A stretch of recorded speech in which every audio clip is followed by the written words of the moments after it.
Joining me right now to talk about all of the above, House Intelligence Committee Chairman Devin Nunes. Mr. Chairman, it's always a pleasure to see you. It's great to be here live. I'm not coming from California. I know, I'm so happy. Different. It's great that you're on set, so thank you very much.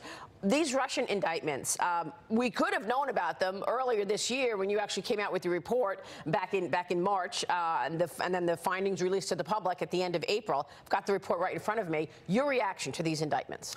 Well, we knew about this a year and a half ago.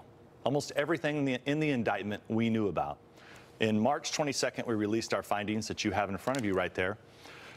Those findings were available March 22nd. If you remember, the media mocked us. Yes, I do remember. They made fun of the Republicans. They said it was a whitewash. The Democrats said it was a whitewash. Nearly everything the Democrats said about our report was that it was a whitewash. Then we had to fight with the intelligence agencies and the Department of Justice so that they would not redact and they would declassify our report. That was finished in April. So this entire report that you have in front of you, including all you had to do was get to page 4, and you only had to read chapter 2, and you would have had nearly everything that's in the indictment. Yeah, it's pretty incredible. Look at all these redactions that you can actually see on the screen. And it's page after page of that. And actually, there's more in this report than what's in the indictment. Okay? And this is what's very frustrating. So it's great that they indicted Russians. Yes, they did bad things. I mean, they're always up to bad things. We know that. They have very sophisticated intelligence capabilities in Russia. And they're constantly attacking the United States and our allies. However, in the indictment, they leave out some really important people that they also went after. So the indictment plays like they're only going after the Democrats, when Bob Mueller and all his investigators and his lawyers know for a fact that they also targeted Republicans. Why is that not in the indictment? It makes the indictment look ridiculous. Okay. So I'm not saying they shouldn't be indicted. The I'm just saying that we're targeting both Democrats and Republicans. And Republicans. Yeah. And they know that. It's in our report. So why doesn't the Department of Justice allow this to be declassified so the American public can see this? The other thing is that these people are never going to see justice, right? I mean, we don't have jurisdiction over these people. They're not going to come to the U.S., and so they really won't actually be held accountable. Right. They're intelligence officers, so they're not going to be held accountable. It doesn't mean, though, that we shouldn't call out Russia for attacking conducting cyber attacks on our systems. But the timing of this, I mean, they released this right after the Peter Strzok hearing, and your point is, we knew all of this a year ago. Why is now the time to make these arrests and not a year ago when you actually had the information? Well, I have to call into question. You knew about this a year and a half ago. You for sure knew it because you got our report, so you for sure knew it by March and April of this year.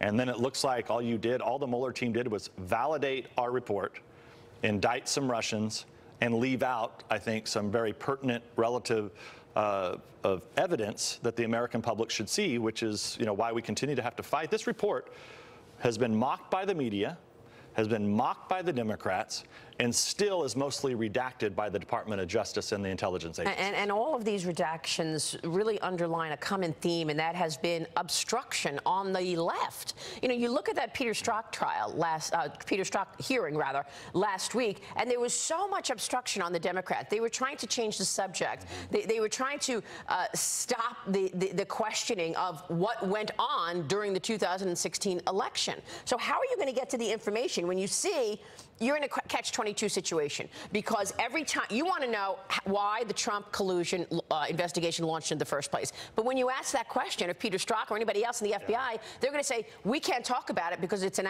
active investigation, and it is by the special counsel. Yeah, so there's a couple of points I think that are important. So we have before July 31st of 2016, we have asked the Department of Justice for months and months and months. I've said on your show, did you run informants? How many informants did you have before the investigation was even open? How much did you pay these informants to run into Trump campaign or officials or associates? Because the Department of Justice is trying to say, and the FBI, that they didn't do anything until after July 31st. So we're still waiting on that information. I think that is really important information the American people should know. The second biggest problem we have is that the President of the United States has got to declassify this. If the President of the United States would have declassified this, if you go through page after page after page of this, Okay, the Mueller indictment would look ridiculous today if this was unredacted and declassified. Well, you know what? Because there is a big portion of the country that will say, oh, he's trying to get in the middle of an investigation, which is why I asked the president 2 weeks ago when I sat down with him in that exclusive interview with President Trump whether or not he's going to declassify these documents. Listen to this. Why don't you just direct your subordinates to get those documents over to Congress? Are you going to do it? The one thing I want to stay uninvolved in, at least for now, I may get involved. Okay. But I've been told by so many people, don't get involved. You know, Congress other people got involved, and it's not good. And they'll get the documents, and they're getting them. Meanwhile, there's an op-ed in this weekend's Wall Street Journal, and the title is, After the Strzok Stonewall, basically saying we're obviously not going to get to the truth through the legal process. The president has got to declassify. Do you think he'll do it? Well, I think he has to, and I think this is a great example of it. It's not just about Strzok. It's not just about the FISA. Now you have information in our report here that he should have already declassified. And I think then the American people, would have known. I mean, we basically wrote the indictment for Mueller. I mean, the House Republicans, without the support of the Democrats, wrote the indictment for the Mueller special counsel, essentially, and information that we've had for over a year. So now you have Strzok, who is stonewalling Congress, not answering questions, looks very foolish. You add on to the fact that you still have the FISA that's sitting out there that should be declassified so the American public can see it. Because what is consistent in all of this investigation for a year and a half? House Republicans come out and say something, and then we get attacked by the mainstream media, mocked by the mainstream media and the Democrats. But every time when the truth eventually comes out, we're proven right. And we will be proven right again if the majority of the FISA is declassified so the American public can make up their mind, were the counterintelligence agencies abused by the Obama administration, or were they not? Yeah, and at this point, we've got, 25 or 26 Russians that have been indicted. The number of Russians colluding with Donald Trump, 0. 5 Americans indicted, 4 of them for lying to the FBI and Manafort for 20-year-old bank fraud. So there are reports today that the special counsel is looking to wrap this up by the end of the summer. Do you believe that? I don't believe it. I mean, I hope that's the case, but they look way too political to me. Because every time it seems like something comes out, Strzok or before that we had when the FISA stuff came out, the special counsel always seems to be reactive to try to, I think, create narratives. And maybe that's not the case, but it sure looks like the case. So where does your investigation stand now into the State Department and into really how this launch took place of the Trump-Russia? We are waiting on the Department of Justice to give us that information before July 31st, which for week after week after week, they continue not to do it. They did provide a lot of documents that are aiding us in our investigation. And then we have kicked over 42 names. Strzok and Page are 2 of those 42 But also names. Glenn Simpson is on that list. Yeah, so those, we kicked it to the task force from the Oversight Committee in which Mr. Ratcliffe is on this task force. We need these people interviewed on camera as soon as possible. Real quick, before you go, let me ask you in terms of what happens now and, whether or not you think we're going to see accountability here.